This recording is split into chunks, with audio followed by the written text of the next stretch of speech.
મને બહુ રોડાવતા કે હસાવતા નથી આવડતું, પણ છતાં મારી ભાષામાં તમને થોડું કહેવા માંગીશ. જીવનમાં બેટર બનવું ખૂબ જરૂરી છે. એટલે જ્યારે હોય ને ત્યારે નાની નાની વાતમાં બેટર વસ્તુ ગોતવાની.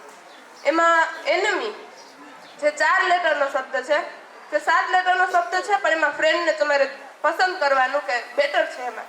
પછી લાઈંગ એટલે ખોટું બોલવું, એ 5 લેટરનો શબ્દ છે, પણ ટ્રુથને હંમેશા પસંદ કરવું. પછી ફેલિયર એટલે અસફળતા એમ, પણ ઈ 7 લેટરનો શબ્દ છે એમ, તો એનેમાંથી આપણે સક્સેસને ચોઈસ કરવું, કારણ કે એ બેટર છે. ક્રાય એટલે રોવું, એ 3 લેટરનો શબ્દ છે, પણ એના કરતાં આપણે જોઈને પસંદ કરીએ તો વધારે બેટર ગણાય. અને નેગેટિવિટી વિશે આપણે પુરુષાર્થે ઘણું બધું કીધું છે કે નેગેટિવ નહીં રહેવાનું. એટલે નેગેટિવિટી 10 લેટરનો શબ્દ છે, પણ એમાંથી આપણે પોઝિટિવિટી લેવાની છે. You always have a choice, so choose a better side of it. Okay, હવે મારે આ શાળામાં 7 વર્ષ થયા છે. હું મારા જે ભૂતપૂર્વ શિક્ષકો છે તેના વિશે કહીશ. જેમ દેવોને યાદ કરીએ એટલે ગણપતિજી પહેલા આવે, શાળાને યાદ કરીએ ને તો શિક્ષકો પહેલા આવે. તો મારા જે ભૂતપૂર્વ શિક્ષકો છે તેને યાદ કરી લઈએ. એમાં તમને પણ અમુક યાદ હશે, નહીં હોય તમારા જેવા સંબંધ શિક્ષક હારે.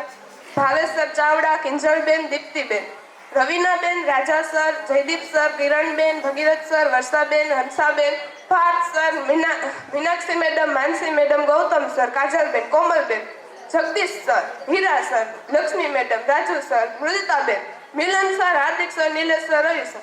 ઘણા એવા શિક્ષકો છે જેને મને ઘણું શીખ્યું છે. હવે વાત થાય હાલના શિક્ષકોની. હાલના શિક્ષકોને તો શું વાત કરવી.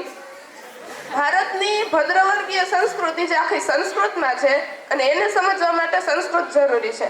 આવો સંસ્કૃત શીખવતા સાગર સર, વિઝ્યુલાઇઝ કેન બી એક્ચ્યુલાઇઝ, આ પંક્તિને સાર્થક કરનારા ખુશાલ સર, અમારા નરસિંહ મહેતા, પ્રેમાનંદ એવા તેજલબેન, અમારા ભાઈ સાહેબ એવા અમારી ફ્લાઇંગ હાઈફાઈ લેવા વાળા પ્રતીક સર, જે હાવત દીપડો નથી પણ તેના જે ફોનમાં ઓડિયો રેકોર્ડિંગ છે બહુ કામ આવે છે, એવા નીરજ સર, ચંદ્રેશ સર, મેરિયાના બાપા કહેતા હતા આજે છેલ્લો દિવસ છે. મીણી મેડમ, છેલ્લો દિવસ આવી ગયો હવે તો. અને ફોરમબેન, હવે તો ફાઇનલી ગચ્છન તો કહેવાનો સમય આવી ગયો છે. રેવડી ને?